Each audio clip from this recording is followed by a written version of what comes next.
This is about a cop who was thrown to jail for something he claims he didn't do, and he in the beginning of the movie he escapes prison and checks into a hotel in New York and steps up on a ledge to sort of he's threatening to jump, but what he's really orchestrating is a heist. But the object of the heist is stealing the proof of his innocence, and he's doing that with the help of a few friends, family. Well, I like in general as a genre, but also as a theme, to play with the balance between what's real and what's not real. I think that's an appealing factor to any filmmaker, because the whole medium is about creating something that feels real out of something that's not.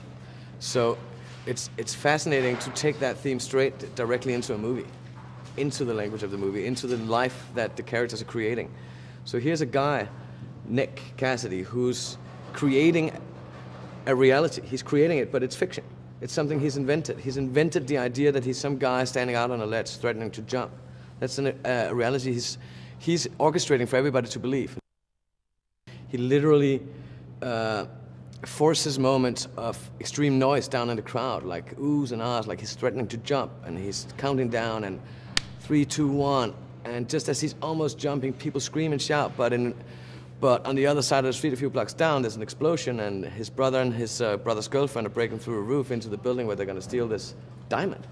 So, you know, it's directly related, and it's got a ticking clock, sort of, in that sense, you know?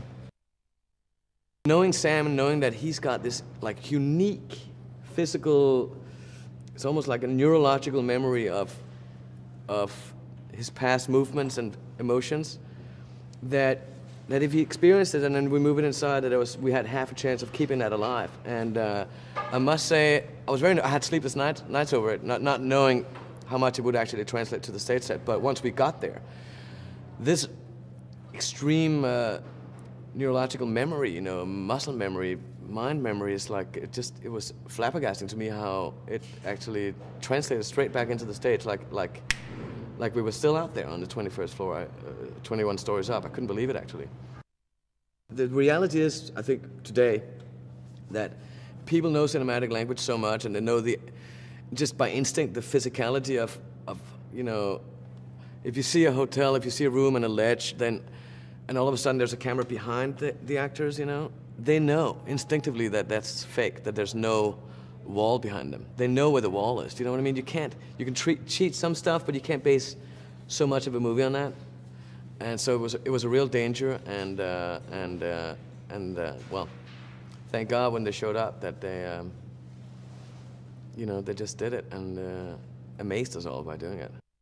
How can we tell this story of a man on a ledge and be able to show it with such a vibrancy in the camera work that it actually doesn't just fall flat against that wall? You know, that was a huge challenge.